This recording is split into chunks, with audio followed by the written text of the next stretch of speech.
Okay, we can just dive.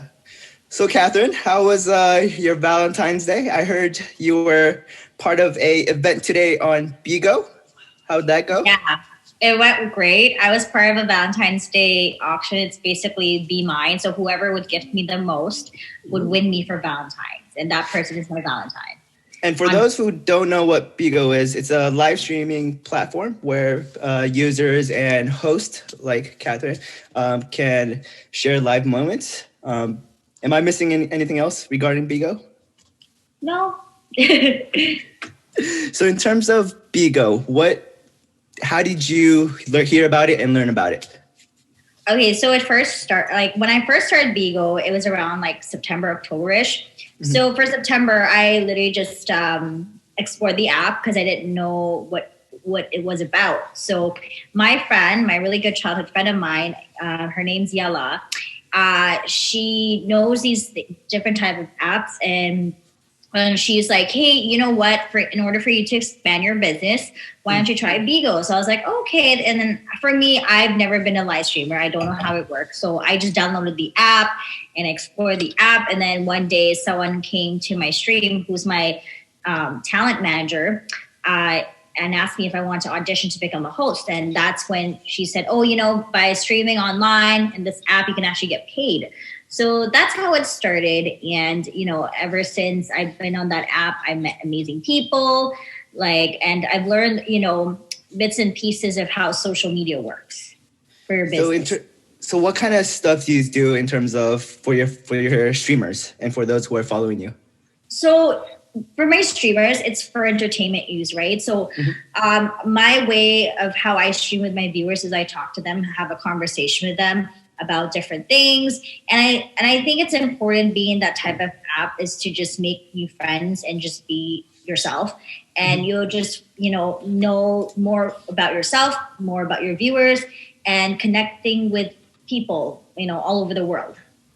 So I think with COVID especially, a lot of people are missing that connection with people, and they want that connection. They want to, to be kind of seen and everything.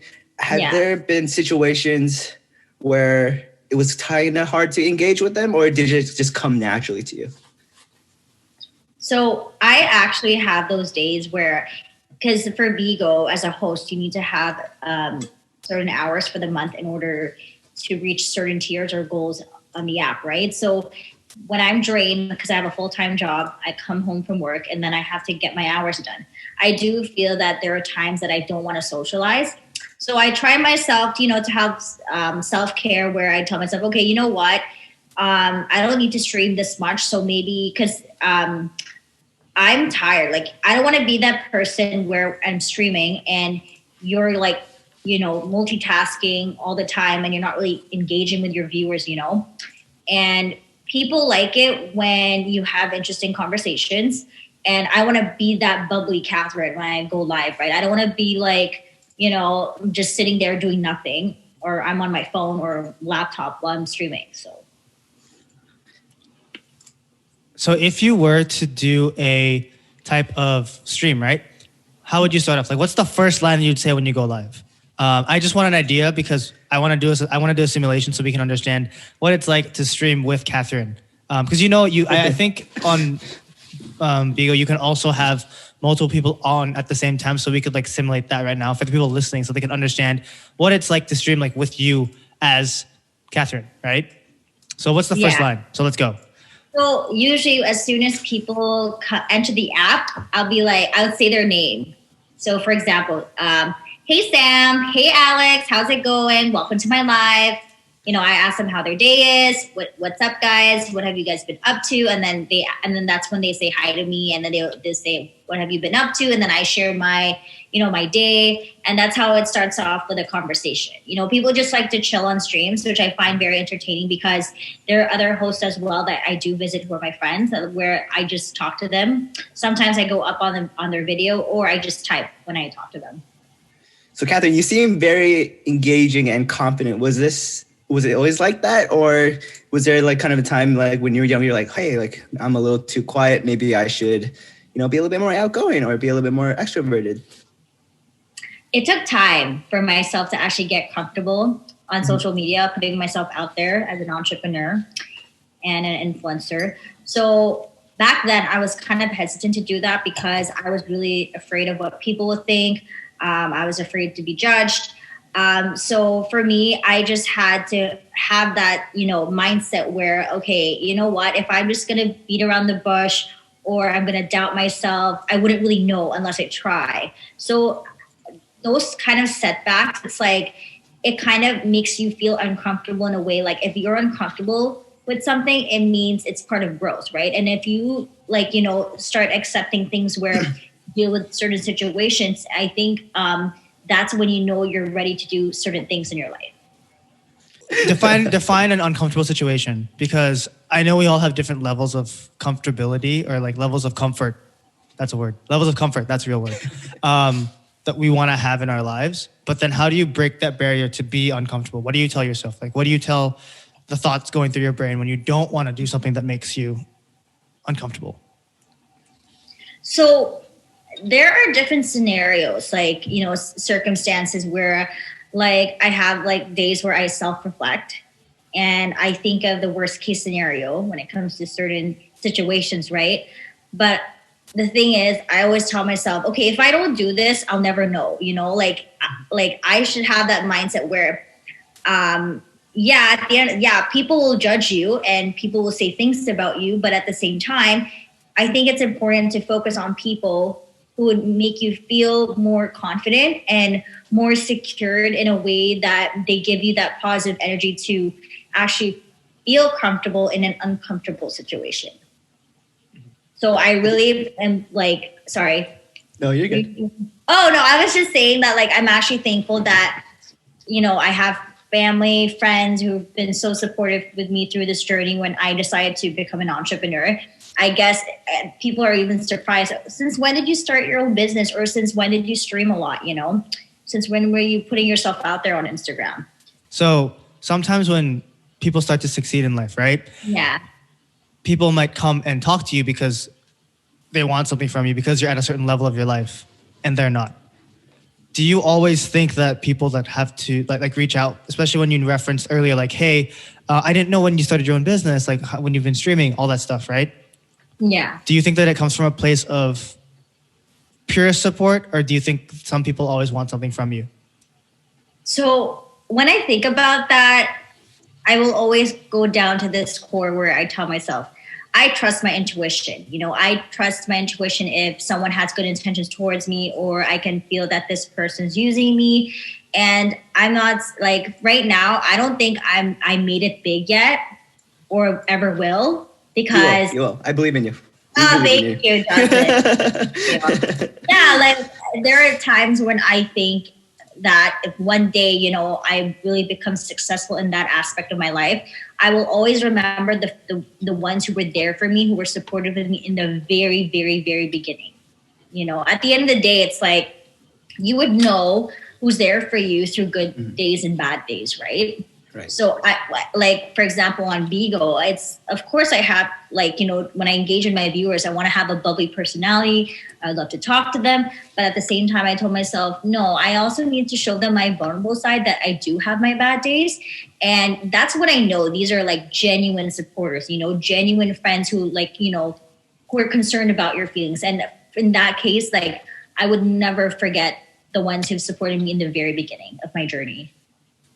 I think that's very important to be able to be genuine and to have people who support you, because I think you have to be open-minded about things and to not let what other people are saying affect us, or when you go on BIGO, because I think once you think it's impossible, or once you think or start having doubts, I think it's already it makes it a really big uphill battle in order to succeed. So I think you have a really good mindset in which you don't let things affect you too much, and you don't take it too personally. And if it does affect you a little bit, you kind of realize what kind of works and doesn't. And then sometimes, even if you feel like giving up, I think you have the heart and will to kind of just keep on going. It seems like you have that drive to succeed. Thank you. So what happens when you have fake friends? Because I know that we've all experienced fake friends here. and it's like we're in high school because like, you know, there are days when you meet people and you're like, wow, I really don't vibe with this person, but that person keeps hitting me up. And you don't feel like they're the best benefit to your life. So how do you know, and how do you figure out how to even like maneuver this relationship? Because I know a lot of us, we try to like be people pleasers, right? And we don't want to hurt people. So And have you that's the sad experienced that? part. Right? Yeah, Exactly. So what do you do? Like, at the end of the day, you would want to kind of persuade people to like you, or just basically be a people pleaser. So, I think I'm like that here and there, where I want to please people because for me, like, I like to make people genuinely happy.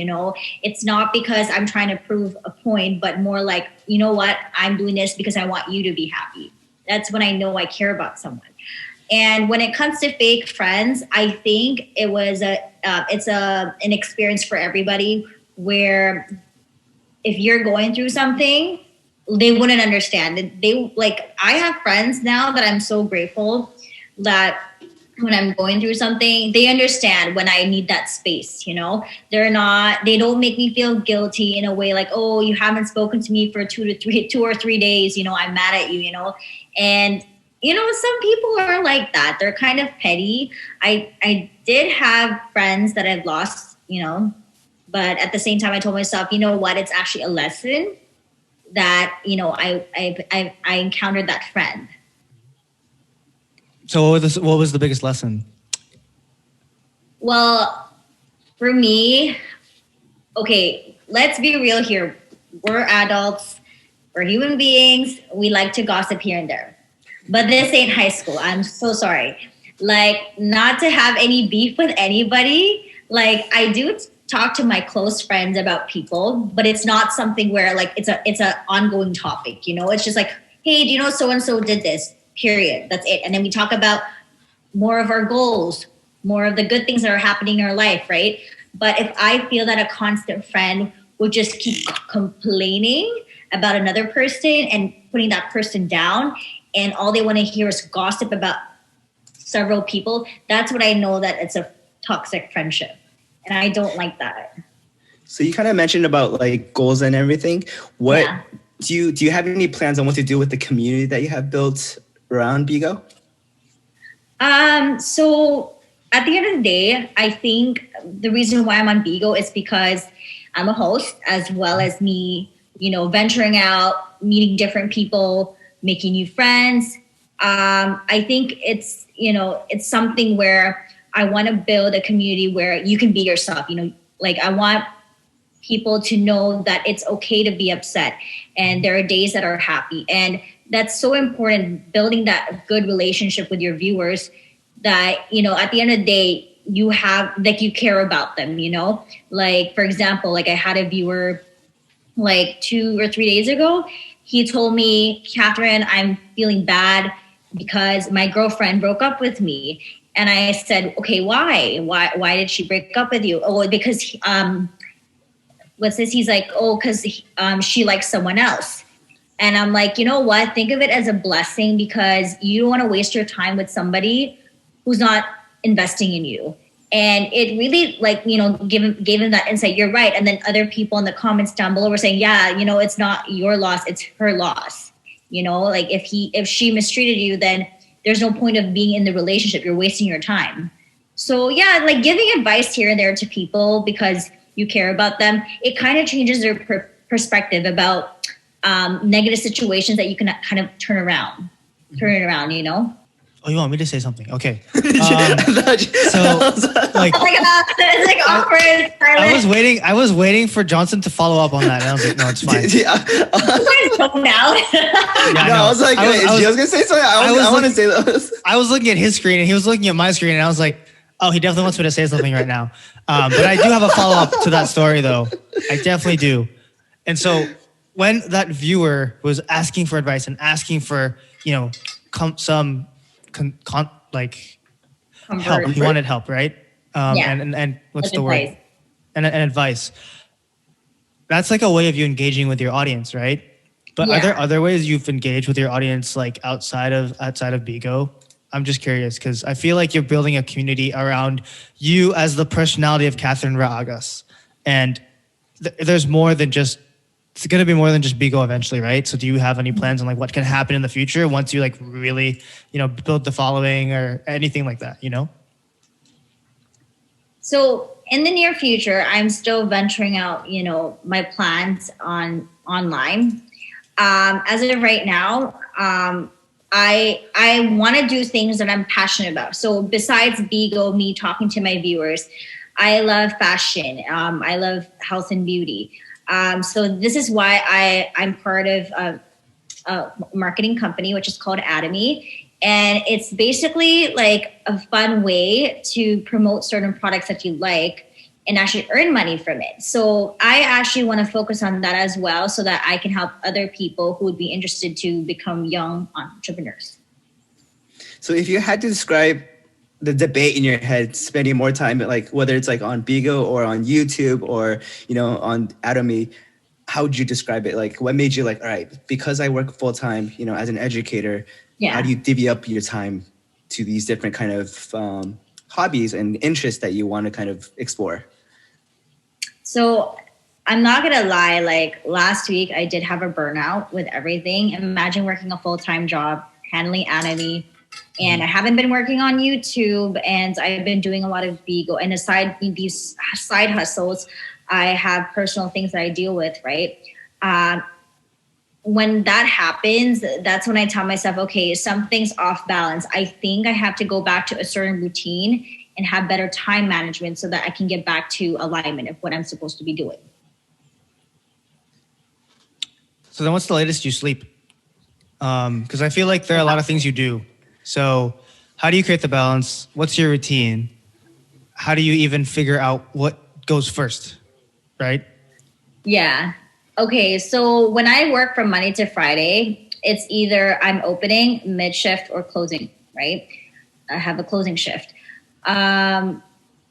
So for me, honestly, having about 6 to 7 hours of sleep, I'm pretty good.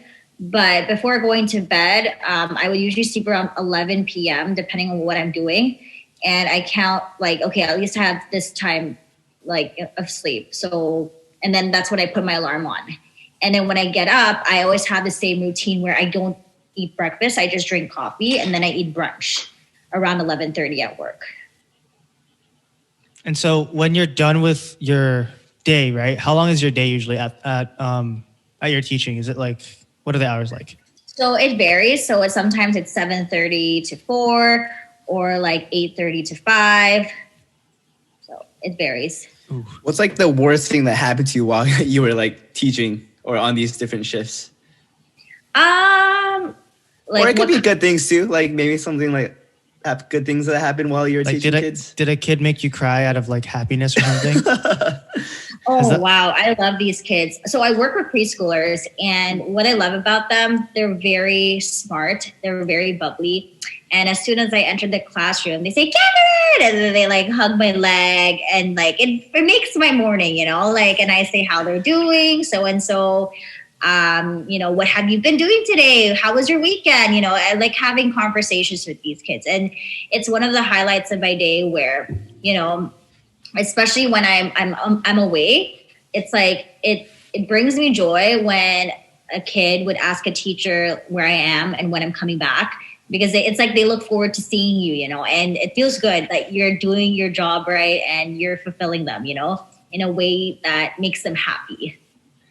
I don't know have you seen that video of like a Chinese school teacher, I think in China, like before he enters the class, he kind of like gets ready and like he smiles before he enters. Do you kind of like do that too to kind of bring a happy vibe?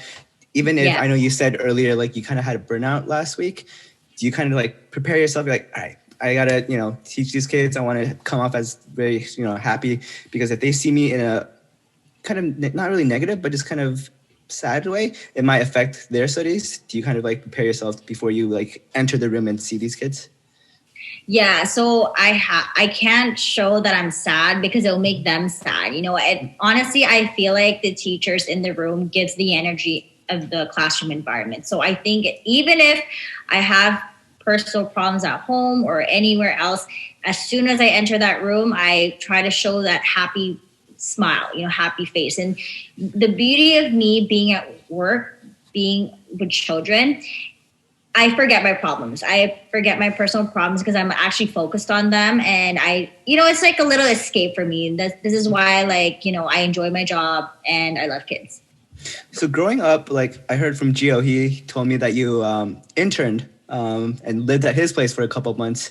Did you always know that you wanted to be a teacher?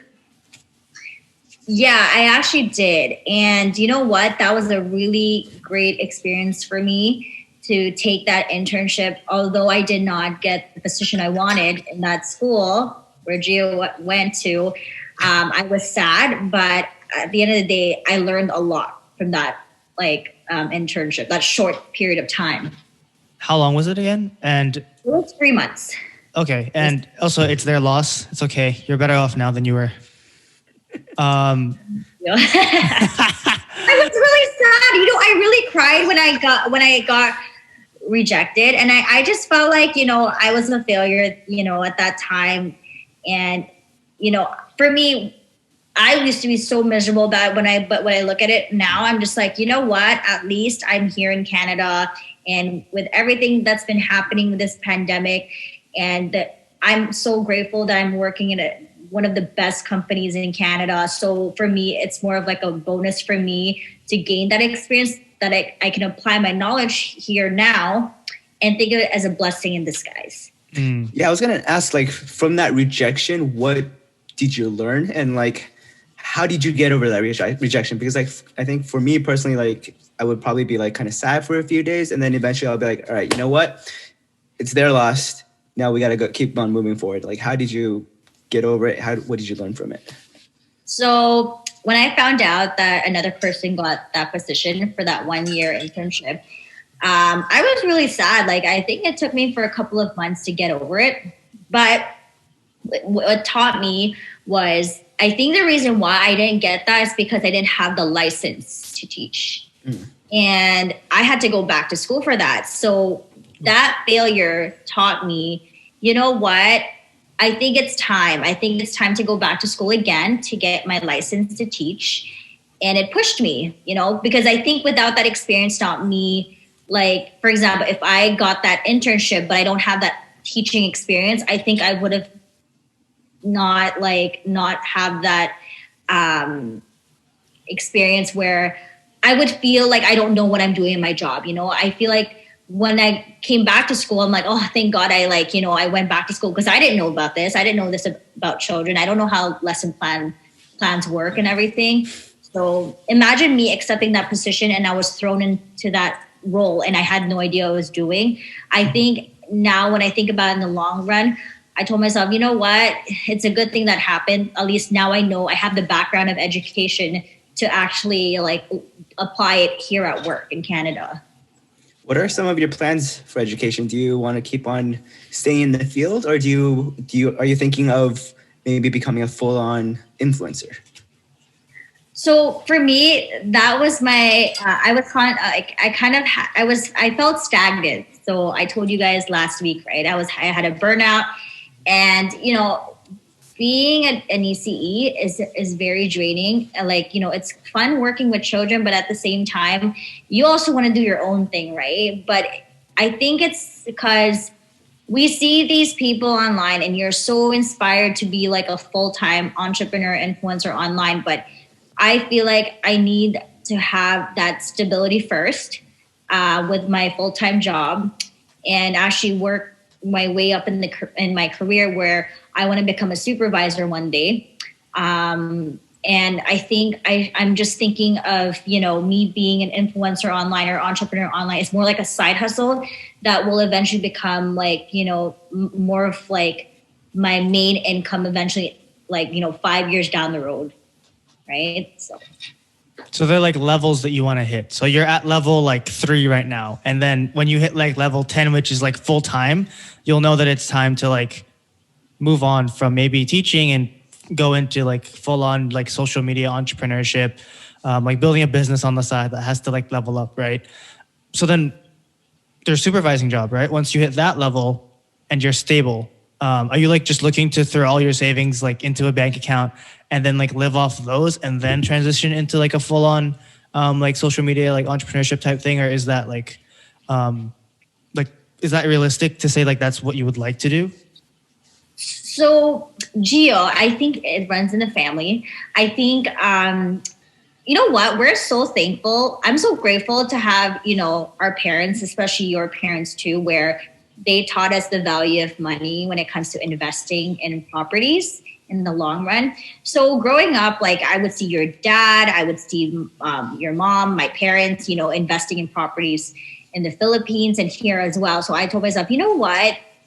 Like, buying properties is actually a good investment. So I'm not entirely focusing on, just earning income online, more of like investing in like properties in the future. So that's what I plan to do. So you want to have like, those are like your super long-term investments. And like Johnson can totally speak to this. He's a real estate broker. Yeah, I was gonna say that's a very smart thing to do. Like have your full-time job, but also have that passive income. Because once you're able to save up enough, money for like say a down payment, you purchase a house. If you had to do some renovations to it, and then you rent it out, you're just having while you're working and everything, and while you're sleeping, you're making money. And I think that's exactly. And it's nice to like get to a point where you can move on from your supervising. You can do your influencing gig, and then have that passive income, which can like funnel into more of your dreams and everything as well. That's true, Johnson. Because the thing is, I see a lot of risk takers, like, you do you, on social media, but I'm not going to drop my full-time job, and there's no guarantee that I will, become successful as an influencer. Because think about it. There are so many people online. There's so many people where they're trying to find income. And you know what? The sad part about being an influencer online, the reality of this, it's like you don't even know if they're actually living their perfect lives. Like I've read this article about this girl. She kept showing her designer bags and everything, but she's in like credit card debt. She's like she goes to luxury vacations. Do you guys know about that girl? I don't. I haven't Not heard exactly. This, like, But I've heard many other people that are like that, where like they rent the cars. It's a lie, which is so sad. Like, like, don't you want to be that person who's actually genuine to your followers and say, like, I even tell my followers sometimes, I'll be like, hey guys, like I finished my budget for food this week. Like I tell people that. I'm like, I'm just myself. I'm not going to tell everyone, hey guys, I'm so rich. I'm living the perfect life. I have a perfect, job. And no, you shouldn't project yourself like that on social media. Yeah, because everyone can sniff out the lies, right? The bullshit. Yeah, they can sniff out the lies and the bullshit and everything because, as we were saying earlier, there are people that are online that do have like these fake personas. And a lot of those people, like they rent the cars, they rent the houses, like all the videos they do, they That's like the reality. Exactly. Yeah. They like fix the reality to make it look like they're succeeding, just to sell a course. I don't want to say any names, so you know what I'm saying. Dude, say it. Just burn it. I'm not going to say names. I'm kidding. Are you like calling out people? There's so many people I just called out without even saying their names, so it doesn't matter. Like on TikTok, I'm like, yeah, sure, girl, you flexing, but I'm like, no, I'm so sorry. Like, come on, like, it's like you they're want to probably be an inspiration to people. You don't want people to like, just drool on your news feed, like you having all these glamorous things, but are you actually adding value to your like followers? Like, no, you're like living a lie. You're not being genuine, right? Yeah. So wait, so how do these people actually like fake it? Or like, are they just like in so much debt because they buy all these stuff, but they're not actually getting the income? Yeah. So I'm not going to call out people. I see on TikTok, but apparently there are a lot of girls who try to like look rich with designer bags, jewelry, and then they don't have anything in their bank account, which is sad. So, they have no saving. So with that being said, do you think that's like a bad rep of influencers? I don't know if it's a generational thing, but I just feel like it's like a trend, that, how like certain trends that people try to follow, like, oh, the latest Louis Vuitton bag, since that person has it, I'm going to buy it too. I don't care if I have, if I'm in debt, I'm still going to buy that purse. And I don't think that's a good mindset because like there are times when I go shopping and I always say, do I really want this bag or do I want to own a property one day? Like I always have to have like that self-reflection, to think. So then how do you justify expensive purchases? Because for example, when you buy a nice thing, right? You're like, oh, it's because I want to flex on my friends and show them I'm successful. But that's not No, really but sometimes you just want to feel good, you know? Yeah, I know, but like at the same time, how do you justify that, right? You have to justify it in your brain that you're not trying to flex on your friends, right? And that it's not for the external validation. So what do you tell yourself when you want to get something nice? I'm just curious.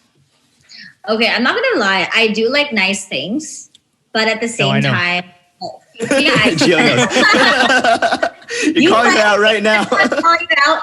Okay, Gio likes nice stuff too. Okay, I know Johnson for sure as well. We all do, but at the end of the day, it's like, you know, these things are just temporary, right? And when people ask me, for example, my favorite store, right?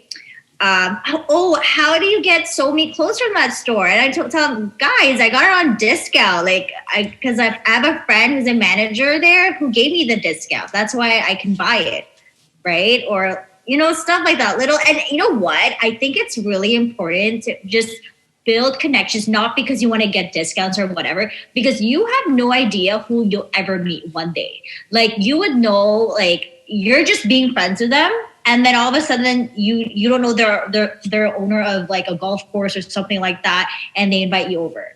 Those type of scenarios, or when you go to the movies, you like, you know, start talking to the cashier person and you make friends, and every time you come there, be like, oh, hey, how's it going? How was your day? One time I did that before we had this pandemic. It's like I had this I made friends before where I would just come to the counter and just buy the tickets, and I'll be like, oh, Michael, how's everything? You know?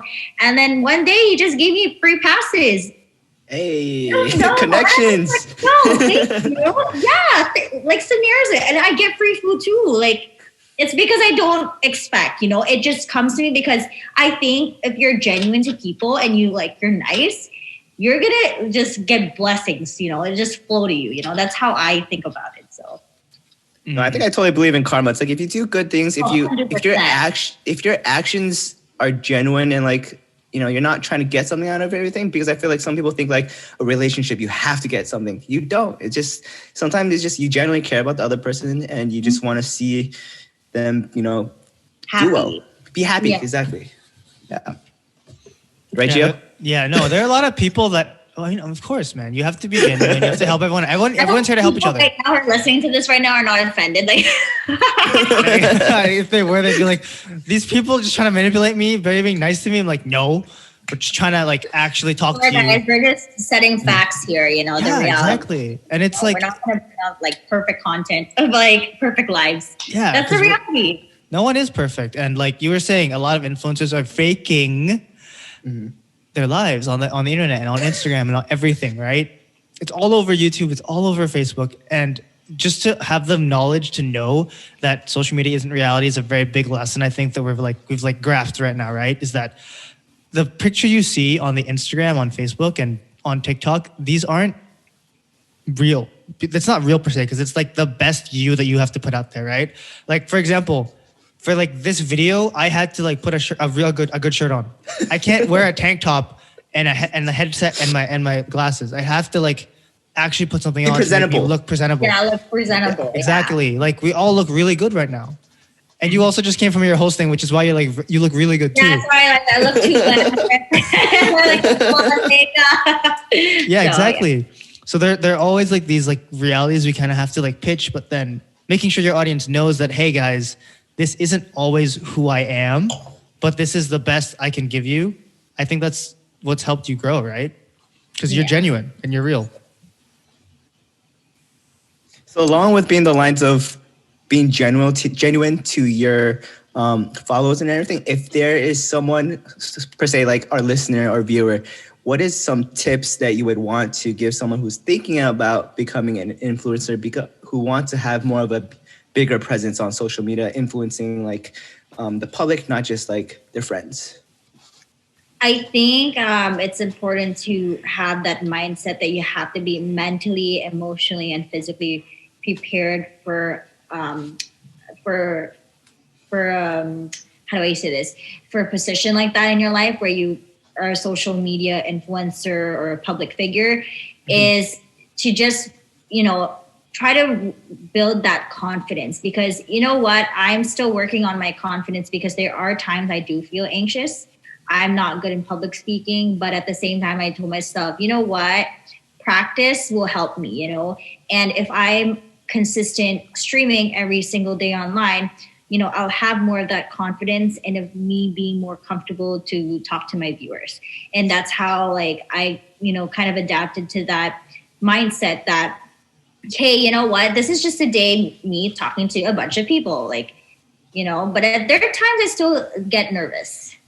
I know you said sometimes you feel like anxious and sometimes you have to slowly practice to build your confidence. Do you have like, say, per se, a team or a group of people who kind of help you out with this? So I actually, am so happy to have people around me who really want, for me to succeed. My family, like my parents. And I want to thank my boss, who's like, she's so amazing. She's so nice and very supportive. She knows that I've been going through a lot of like doubt with myself. And at the same time, like I'm scared to jump into something new, like a new opportunity to actually step up with my career. And she suggested that, why don't you attend this next level training course? I think it's really going to help because it has helped a lot of people build their confidence and actually find themselves to realize what they really want in their life. And I was kind of hesitant to do it because I felt like, okay, it makes me feel that I don't know what I'm doing, but I do want to change. I want to grow. So, I was even surprised because I was having a bad week last week and I told my mom about it. And she's like, I really want you to succeed, Karen, because you work really hard and I don't want you to stay stagnant in your career. So I would like to pay the course for you to grow. And I'm so happy to have parents like that, who would like support you for your well-being. But did you do the course already? Like, what was the result? No, not yet. Not yet. It's okay. Next month, and I'm actually excited because I feel like it's going to help me kind of break down the things that I want in my life and the things that I should work on. Because sometimes, at the end of the day, it's like, we would like, I know what I want, but there's like, I'm trying to dig deep into my core where I'm trying to figure out, okay, what is it I actually want? Am I saying that I want to be an entrepreneur because I see people online? Or am I scared to become a supervisor one day? It's because I'm afraid of what people think about me. So I think that course will actually help me kind of have a breakthrough where I tell myself, oh yeah, this is what I really want. Oh yeah, this is the type of people I want to be around with. So yeah. What's the course, if you don't mind me asking? Next level trainings. What does I can that send mean? you the link. It's interesting. There are good reviews about it. It's So can anyone take it? Oh, yeah, anybody. Oh. Like, what do they do? Like, do they like make you like write down your deepest, darkest thoughts and what is it? Like, what is it? So entail? I have no idea, but apparently my boss said it's a game changer. Like, several people, have done the course with her and she told me that it changes their people's lives in that sense where, how like you're so stuck in the rut for years. And then once you dig in, they dig into this core of yours in your mind and your heart, you'll figure out what you actually want for yourself. And I think I need something like that, like a wake up call. Wait, so is this similar to like a Tony Robbins like course? Oh yeah. Or is it just like or is it like that reminded me too of that Tony Robbins or like right? No, like yeah. Like a life purpose code. Like we did this for work. We did like a life purpose seminar, and like on my whiteboard over there, I write my life purpose every day. So when I wake up right there, I look up and I see it like right there. Nice. On Spotify right now. Basically, there's a whiteboard behind me next to my door that has my life purpose, and they helped us like figure it out. Oh, that's nice. Is it like is it like a mindset type of thing? Like, I don't know if you don't, and I know we're like keep going on this stuff, but it's like, we really want to know. That's why we keep asking. So, I'm taking the course next month. I'll tell you guys how it will go. But I think that the courses would run in 2 months. And then there are 4 classes, like Thursday, Friday, Saturday, Sunday, and then the following month it's the same thing as well. But in between those timings, you actually have your one-on-one life coach. who would like try to talk to you, have a one-on-one session for you, like, you know, for like an hour and talk about certain things about your life.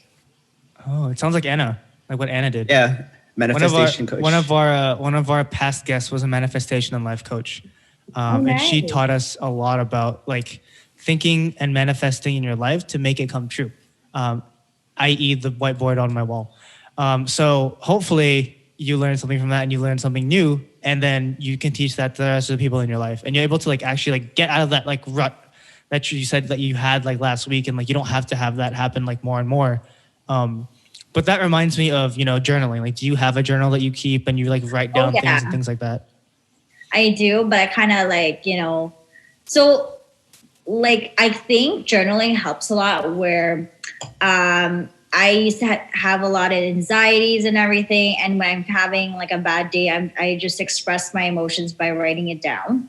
And the crazy thing about the law of attraction and manifestations, it actually works. It works because I remember I wrote my 10 goals for like 5 years down the road. So when I look back at that journal, I was like, wow, I accomplished all these things already. Like, I can't believe without me knowing I already accomplished those things, you know? And I think writing them down gives you that motivation and drive to actually make those, you know, manifestations or dreams come true for yourself. What were some of those dreams that you were able to accomplish? So I said I wanted to become a preschool teacher, a full-time preschool teacher, and then I got that job. Hey. And then I also manifested my dream car. I honestly said it to myself, like, I just want a white car with a panoramic moon roof, leather seats, and has a navigation system. And I got it. I was like, wow, I can't believe I got it. Yeah. I was really surprised myself because I kept repeating that too for myself. It's like, once I get a full-time job, I'm going to buy a car. I'm going to get this car. And yeah, writing it down, like, you remind yourself every single day, like, you know, just keep going.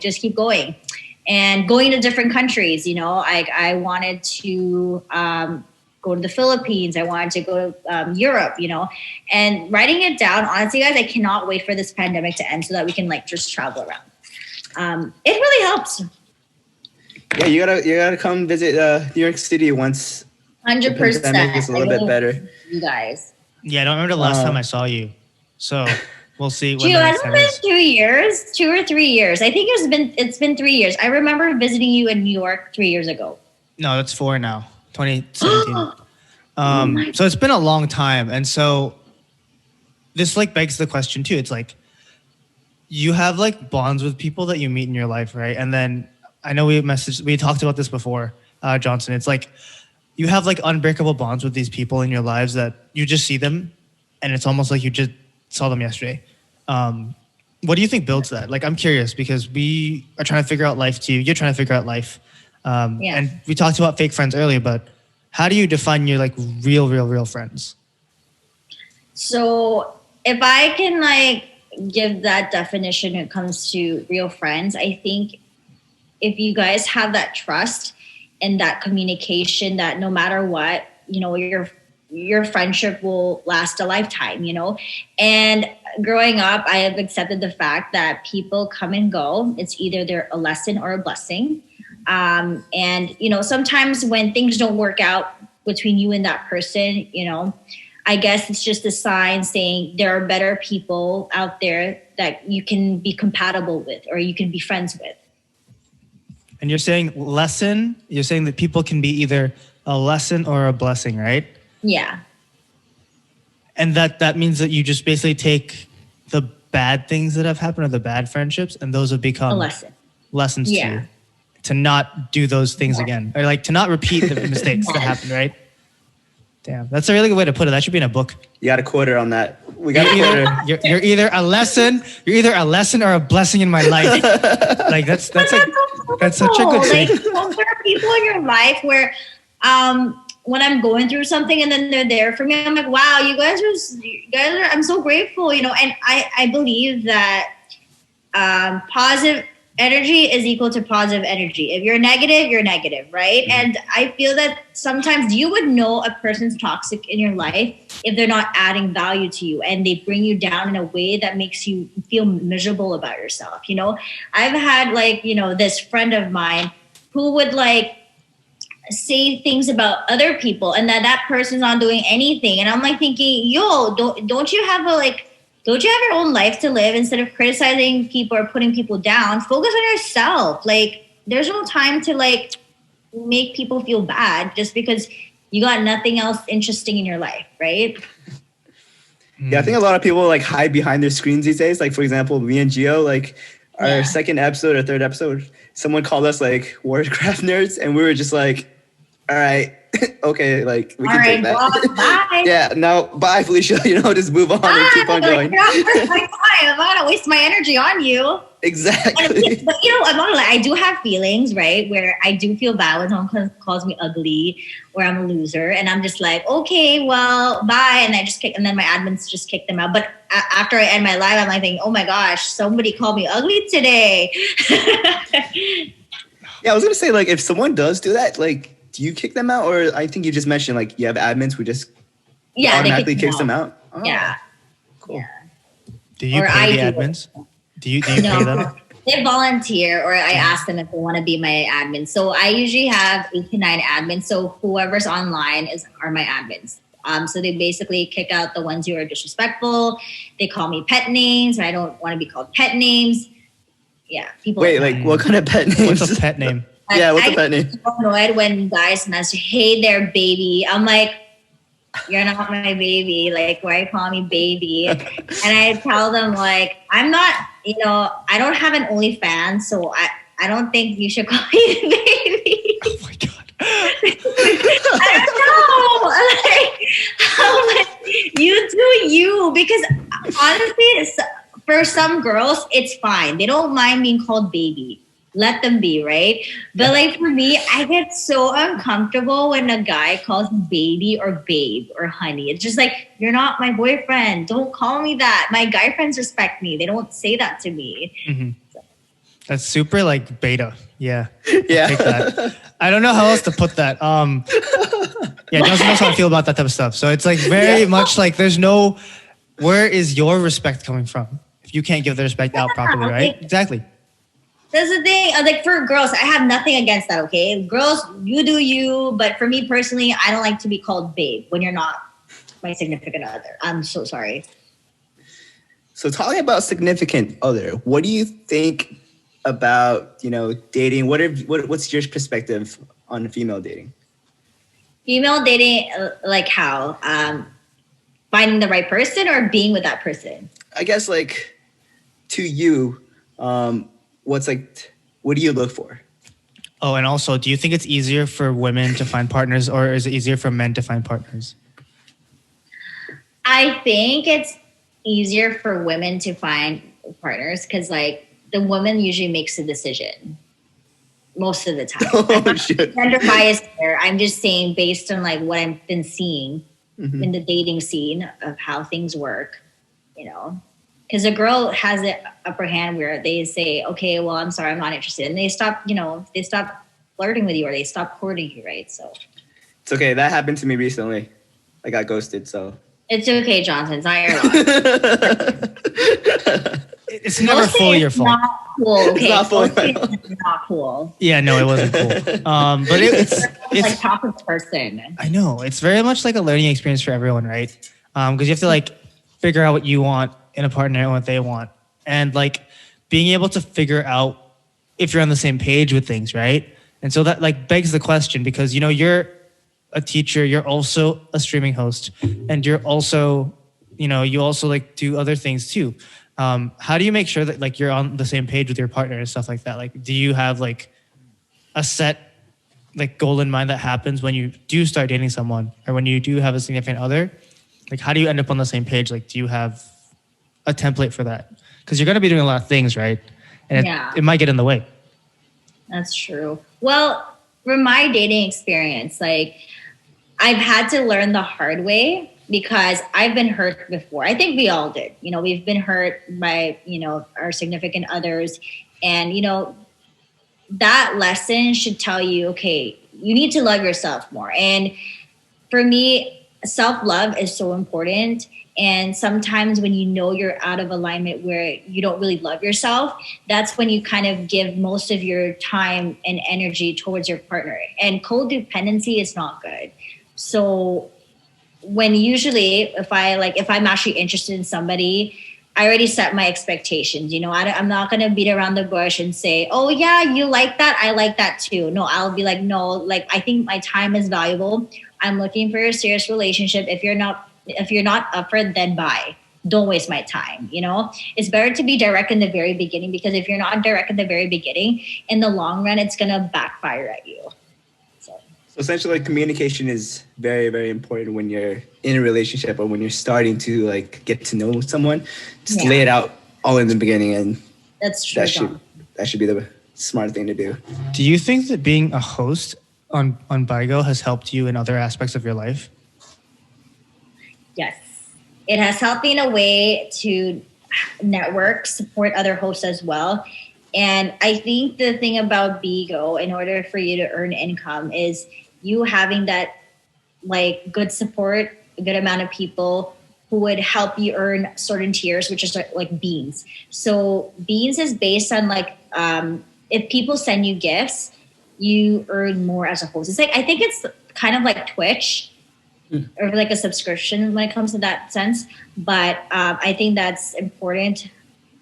And when it comes to like me having a partner, knowing that I have that as a career on the side, they have to understand that it's my job. It's not like, of course, if I wouldn't cross those boundaries and make them feel uncomfortable when I have someone who comes up on my stream who would try to flirt with me, but they know at the end of the day, they know like, oh, she's just doing her job. She's not really flirting with that person.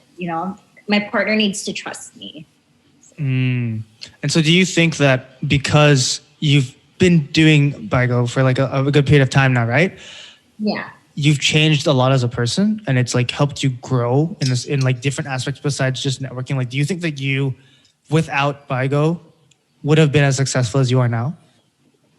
So with BIGO being an app where you have to socialize with people and, gain network connections, I think it really helped me with my social skills when it comes to, talking to certain people, and also knowing the importance of building good relationships. Because if you are genuine towards your viewers, your friends on the app, you would get that back in return when you least expect it. Like, for example, like one time I was in an auction and people are crazy gift giving, right? And in my head, I'm like thinking, of course, I was doubting myself, and it was a work in progress for myself. Like, okay, I need to stop doubting myself. I need to believe in myself that someone's going to gift me during that auction, right? And yeah, I was surprised that I got so many supporters who gifted me a lot on that day. And I was like so shocked. And, and I think it's important that if people give you like, blessings, right? You have to give it back to them. Not in a way that it needs to be reciprocated, but because you genuinely want to do it, So you need to have like a sort of like relationship with yourself and with your actual viewers, that it's like, okay, I'm giving them content that they can take home and, take value from. And you're able to give them that value, and then that causes them to give you value back. So it's almost like a circle, right? And you've built that community, you've built that rapport with them. And like, do you know who these viewers are? Like, for example, do you recognize people's names? Like, do you have like a list of an Excel doc where you're like, this person came like 15 times the last week? I just recognize them and they're like emoji. So if I see like a certain emoji and their name, I'll be like, oh, hey, hey, Eric, how's it going? Sam, how's it, what have you been up to? Like, I can tell based on their emoji. If they come frequently to my streams, I can like right off the bat know that person is that person. So you have super fans. Like, these are like your super fans that'll like always be there. Like especially the ones who gift me like crazy. I'm like, of course I have to make them feel like, I appreciate them, right? So for example, oh yeah, great news, guys! I earned 500,000 beans on BIGO, and it's a big yeah. Wait, so what does that mean to our listeners and viewers? Like, if you get 500,000 beans, what does that equate to? It's basically the amount that you're earning from the day you started BIGO. Yeah, and that's a lot. So like for me, I'm like, wow, I've been earning, and it's only been 4 months on the app, and it's an accomplishment for me. And it also goes by level too. So from level 0, I'm now a level 39 on the app. Yeah, and I will never forget the ones who I started from from 0 who are still my friends up to this time. Like, up to is there like an indefinite number of levels, or is there like a cap? There's a cap. There's a cap. I think the cap is 100, I believe. Mm-hmm. But I've seen people being level 50, and it's insane. Like, they earn like 2 million beans ever since they started the app. It's crazy. Yeah. I think that just shows. Gio, go for it. So does that mean that when you hit level 100, you're like the Grandmaster Wizard, and no one can mess with you? Are you just like the ultimate host? Actually, something like that. One time he came by to my stream, and I think his username was 2020 or something. They're like, Kat, do you know him? I'm like, no. Even, do you know Corey in the house? Mm-hmm. Yeah, he came by my stream, and No way. And he said hi to me. I was like, wait, that's sick. Yeah, I was so surprised. He's also on the app, and yeah, people were saying, yeah, oh my goodness, he rarely goes. Like, he goes around people's streams, and he did like leave me like a heart emoji, and obviously I was fangirling. You should definitely do like a collaboration with him. That would be pretty fun to watch. Wait, yeah, that's interesting. Yeah.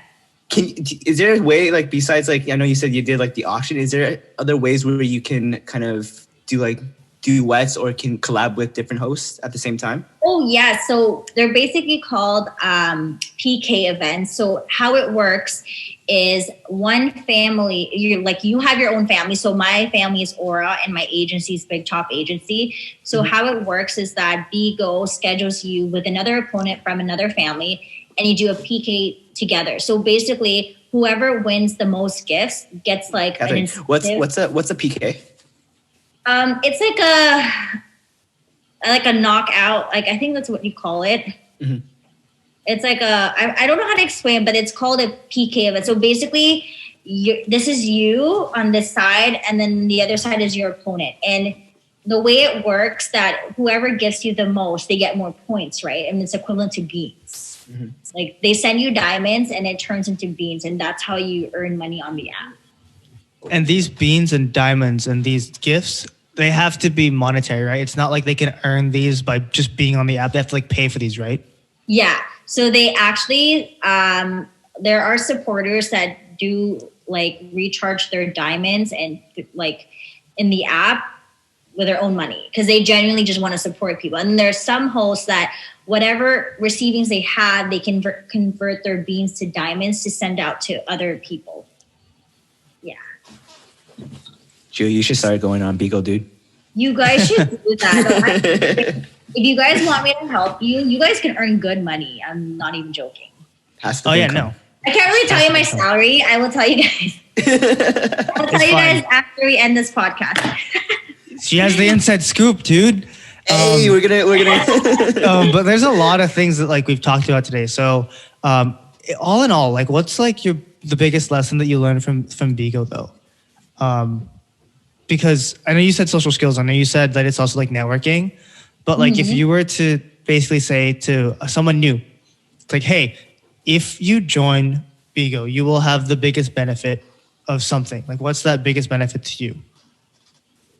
I think it's to meet different people, because before I joined this app, my mind was like focused on my real life, in my physical world, where I thought like, oh, these are the only people I'm going to meet. Like, people who don't like, tennis, if I like tennis, or people who like hate food. Apparently, okay, people tease me for having having pizza with ketchup. I don't know if it's weird, but I like that. I eat pizza with only ranch. I don't know about ketchup. I haven't tried that yet. I know people are hating on me when it comes to that. Well, haters are gonna hate, so it's okay. Just ignore them. It's fine. Yeah. That's crazy. I don't know yeah, if no. that's what people saying, but I grew up that way. I think it is because I do it too. See? Gio, I never seen you do it. You didn't do You that have with a- Jet's Pizza last I week. didn't do it just I with the did it ranch, by dude. class. But it's man, it's just weird, man, to think that like so much has changed over the last like year, and like you started this like 4 months ago, and you're already thriving. What do you think was like the biggest thing that like caused you to thrive throughout the whole My process? supporters. I think it's my supporters and the friends I've met on the app, because imagine like I met these amazing people. They have different personalities. They have different perspectives about life. And, you know, back then I used to think, oh, wow. For example, like I'll give you guys an example, okay? People would go out of their way to like cheer you up. So I was having a bad day, and I met a friend there on the app. I think I got my first Uber Eats from a friend on BIGO in November, and he was like, you know, I really feel bad, so like I'm gonna send you some McDonald's. Like you would be surprised how people would just randomly send you Uber Eats, like that type of like relationship, you know. And up to this day, I do get Uber Eats, and I do send Uber Eats to other people as well, who are my friends. Also, do you give them like your real address then? Okay, so I only give out my address to people I actually trust, like 100% trust that they're not sketchy. And so far, no problems or no nothing, because I trust them enough that they wouldn't give my address or my personal number, because I do get messages that, hey, I was wondering if I can like, you know, send you a gift or like, how do I say this? They want to send me a gift or they want to know my number. I usually tell my viewers straight directly and say, sorry guys, I don't give out my personal number or my address to people. But when I have your number outside of the app, I give it. I think only 3 or 4 people know that, like where I live and my number. So yeah. You have it all on wraps. But yeah, we can wrap this up now. We've actually been at this for like over an hour now. Oh, nice. Any last words? All I can say is you do you, be happy. And if you plan to get into social media, you're missing out. Like seriously, if you don't start now, you'll never know. That's what we're doing. That's what we're doing right now. Just take the jump, and you know, if you struggle and fail, just keep on hustling. Just keep on going for it. I think you're a perfect case, you know, example of that, you know, in terms of, you know, you started 4 months ago, you didn't know how it's going to be. And even though you're new to it, look where you are 4 months. So I think for our listeners, I think you're a great representation, great example and role model. Thank you, Gio. I appreciate it. Of course. That's what family's for. Yes. And that's a wrap.